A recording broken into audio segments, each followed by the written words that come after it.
नमस्कार, आप देख रहे हैं सिटी पोस्ट लाइव और मैं हूं आपके साथ शिप्रा। रालोसपा सुप्रीमो उपेंद्र कुशवाहा पटना से दिल्ली गए थे बीजेपी के राष्ट्रीय अध्यक्ष अमित शाह से मिलने, लेकिन पहुंच गए शरद यादव के घर। शरद यादव के साथ बंद कमरे में लगभग 40 मिनट तक बातचीत हुई।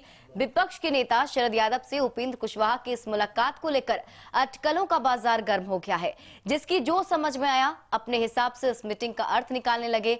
किसी ने कहा कि अब महागठबंधन में जाने की तैयारी में है उपेंद्र कुशवाहा, तो किसी ने इसे बीजेपी पर दबाव बनाने की तिगड़म करार दे दिया। लेकिन इस मीटिंग का असली राजनीतिक मकसद शायद ही कोई समझ पाया। शरद यादव और उपेंद्र कुशवाहा की इस बैठक का मकसद कुछ और ही था। दरअसल शरद यादव जेडीयू से बाहर होने के बाद अपनी पार्टी लोकतांत्रिक जनता दल बना लिया। पार्टी तो बना ली, लेकिन इतनी जल्दी उसे चुनाव के लिए तैयार कर पाना आसान काम नहीं है।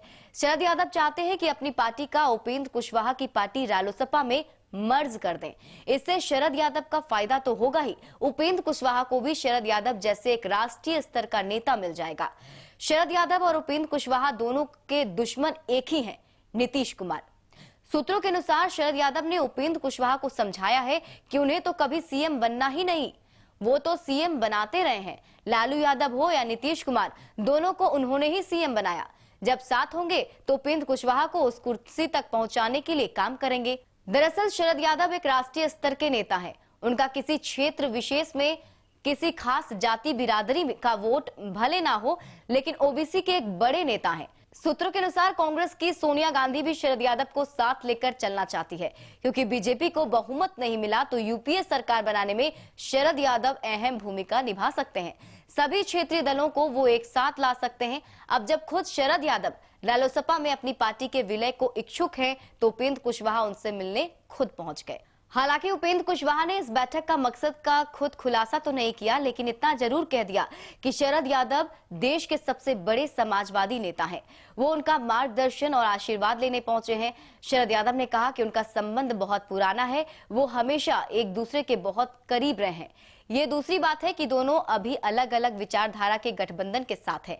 उपेंद्र कुशवाहा चल पड़े हैं नागमणि की राह पर। जाहिर है शरद यादव और उपेंद्र कुशवाहा की ये जोड़ी तभी बन पाएगी जब कुशवाहा बीजेपी को छोड़ने का फैसला ले ले, या फिर बीजेपी उपेंद्र कुशवाहा की शरद यादव के नेतृत्व में चलने वाली पार्टी को नीतीश कुमार की जेडीयू से ज्यादा तरजीह देने को तैयार हो जाएगी।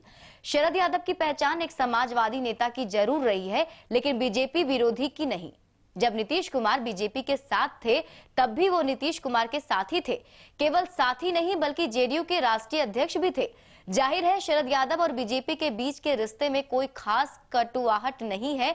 जब नीतीश कुमार ने एनडीए छोड़ा था उस समय भी शरद यादव एनडीए के साथ रहने के पक्ष में थे। शरद यादव कांग्रेस से ज्यादा सहज बीजेपी के साथ रहेंगे, और अगर कुशवाहा महागठबंधन के साथ भी जाते हैं तो भी उन्हें कोई परेशानी नहीं, क्योंकि वो तो समाजवादी नेता है। ज्यादा जानकारी के लॉगिन कीजिए citypostlive.com। बस एक क्लिक में सभी खबरें।